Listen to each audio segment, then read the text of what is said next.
Who or what is the hybrid? Asked and answered. Check. Or was it? Uncheck.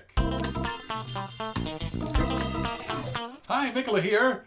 Two things. One, Stephen Moffat actually had the chutzpah to think he could pull off a whole episode where the doctor is essentially alone. And two, Moffat has the skills to actually pull it off. Bravo! I think this goes into the short list of classic, memorable episodes up there with Blink, Midnight, Silence in the Library, and very few others. I've watched it 3 times already. Pure Moffat, pure Capaldi, and clever as f***. What did you think of it? Heaven Sent, episode 11 of series 9, written by Stephen Moffat himself, directed by Rachel Talalay, who also directed the finale last year, the 2-parter. When we last saw the Doctor, he was disappearing into a flash of teleport energy. In this episode, after a brief but significant pre-title prologue, he appears in a teleport receiver, in an island castle, primed for revenge, alone, except for a veiled, menacing creature who never speaks. Oh wait, before I go further, spoilers ahead. Seriously, if you haven't watched the episode, don't watch the review. I mean it. You're only cheating yourself, alone, except for a veiled, menacing creature who never speaks, except for his memories of Clara Oswald, who does speak, briefly, but who mainly prompts him with chalkboard messages.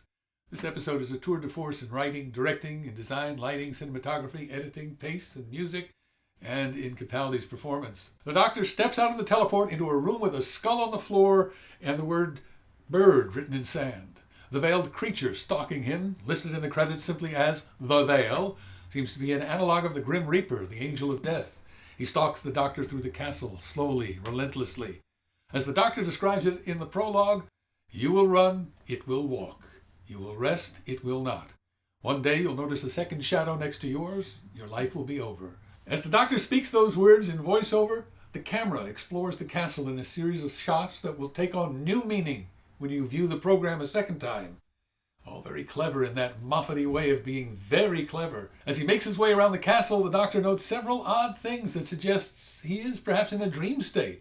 It's a medieval castle, but it's filled with video screens throughout, and the screens display what the Veil is seeing, making me wonder who else is seeing what the Veil sees.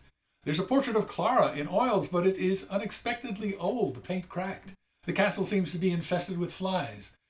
Is it a coincidence that one of the biblical names for the devil is Beelzebub, the Lord of the Flies? At the bottom of a deep pool in the center of the castle, there are hundreds, thousands of skulls. There's a cozy room with a fire burning and a change of dry clothing that fits the Doctor perfectly, because it's identical to the clothing he's now wearing. At night, the stars aren't where you expect them to be. They're not in the right places, and the rooms in the palace have the odd property of resetting themselves to their original state. And the castle itself is built in a series of odd rings that rotate and realign whenever the Doctor feeds the Veil with a fresh confession. As we go through the episode, crossing paths with the Veil, none of these things make a lot of sense. Not to us, not to the Doctor. He's trapped in a nightmare puzzle palace. So he keeps retreating to his mind store, represented by the TARDIS, to try and work things out. He views his imprisonment not as punishment, but as an interrogation. He's rewarded for fresh and true confessions. But there's one secret he will not give up. He refuses to reveal what he knows about the hybrid. He resolves that rather than give it up, he'll try to escape. At last, he makes his way to a large glowing wall of adamantium, vibranium, mithril, asbantium, conveniently labeled for him as home. Suddenly, he puts it all together and figures a way to escape. Unfortunately, his escape plan will take 2 billion years to accomplish. No matter really, he is, after all, immortal and a time traveler. He can do the 2 billion years and still be back in time for tea. All the mysteries of the castle suddenly make sense. The thousands of skulls, they're all his skull. The aging oil portrait is an old portrait. The stars are out of place because they've been drifting for 7 millennia. Even though it's 400 times harder than diamond and 20 feet thick, the Doctor begins to punch at the glowing asbantium wall until his fists are bloody, a bloody pulp. The Veil comes up behind him, embracing him, ending his life, ending both their lives. The Veil crumbles into a heap of fabric and gears. The Doctor falls lifeless to the floor. Almost lifeless.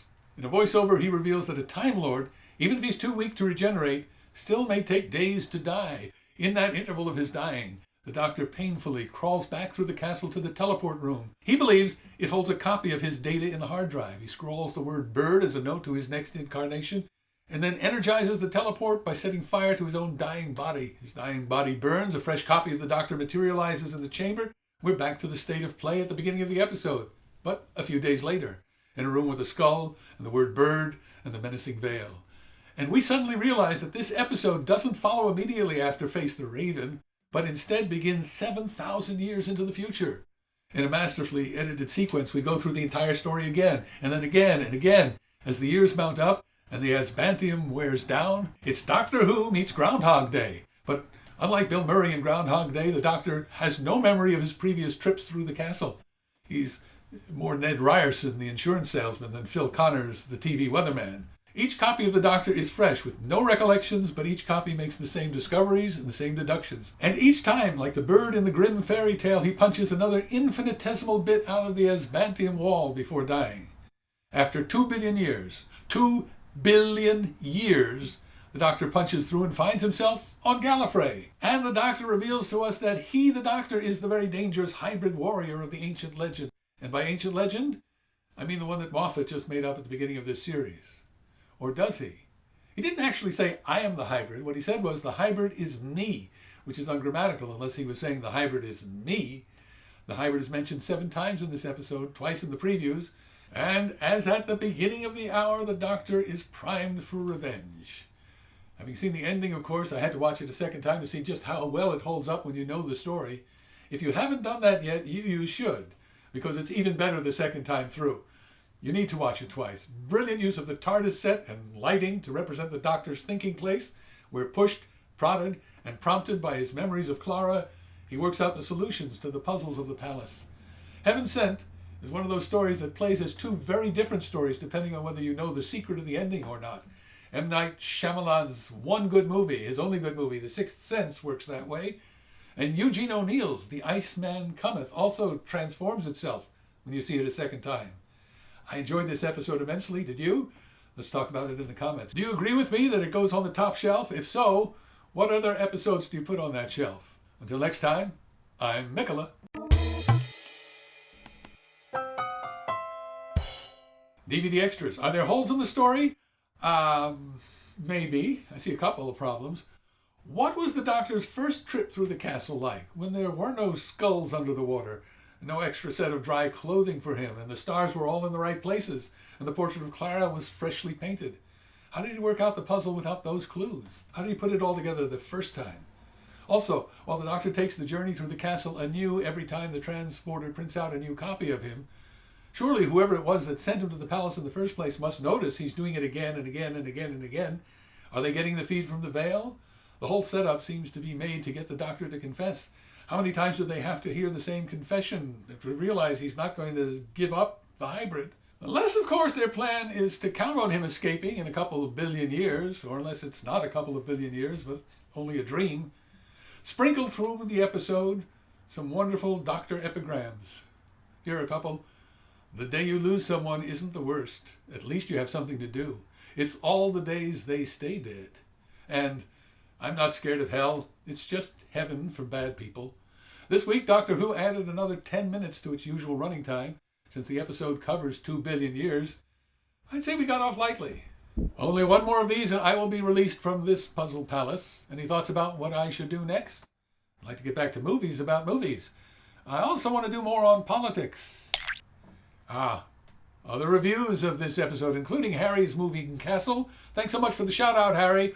Also Darren Locke, Barry Aldridge, and if I'm missing your favorite reviewer, leave the name in the comment. I'll add them. And over here, my reviews of previous episodes. Check the description for a link to a transcription of this episode. I think it's worth reading through it. And also a list of 10 things you may not know about the episode. It's a good set of trivia and references that you might want to use to impress your Whovian friends at parties. It's got the goods. I crib from him all the time. Bye now.